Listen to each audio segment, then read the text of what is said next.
Ephesians chapter 2 says, remember that at that time you were separate from Christ, the Messiah, excluded from citizenship in Israel. Excluded, meaning they're not allowed to be part of Israel. And foreigners or Gentiles to the covenants of the promise. Covenants with an S, by the way.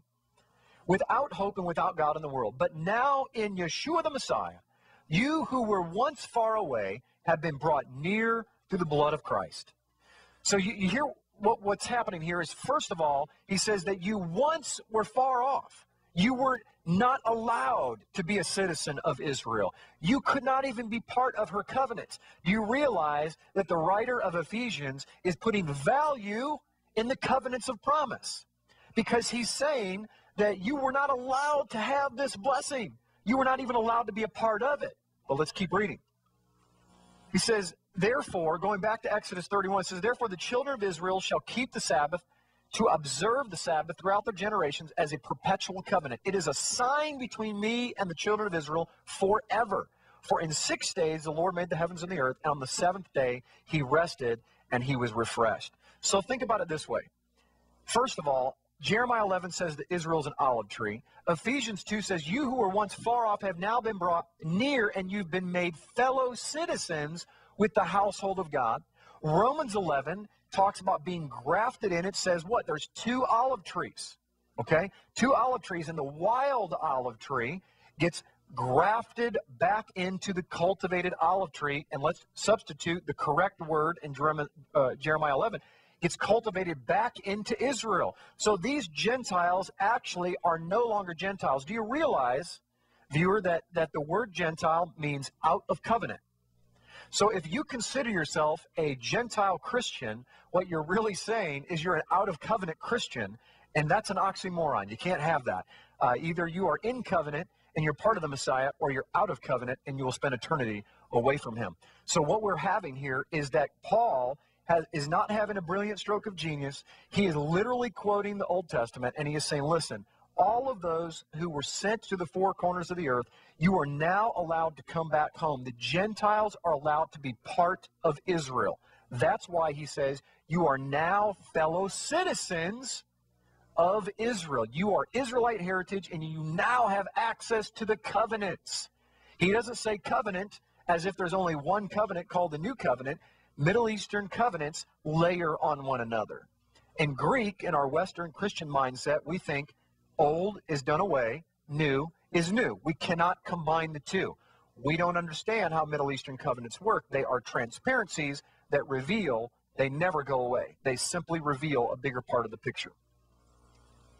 This is critical to understand, that you become a citizen of Israel and become subject to her covenants of promise. Ladies and gentlemen, you are Israel. You are not a Baptist, a Methodist. There's no Lutheran line or non-denominational line on Judgment Day at the resurrection.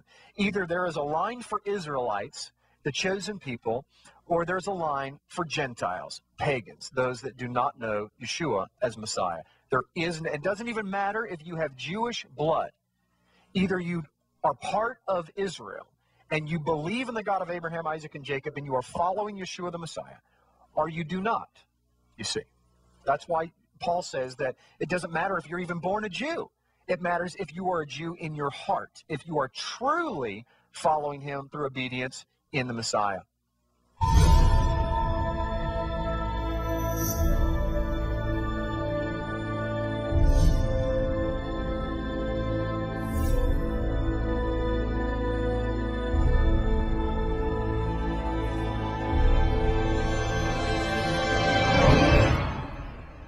Come and join us as we travel back in time 4,000 years ago to discover exactly where the holidays of Christmas, Easter, and even Valentine's Day come from.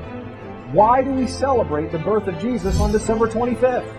Whose birthday really is on December 25th? Where did we come up with December 25th? Where did the star on top of the Christmas tree come from? Where did the Christmas tree itself come from?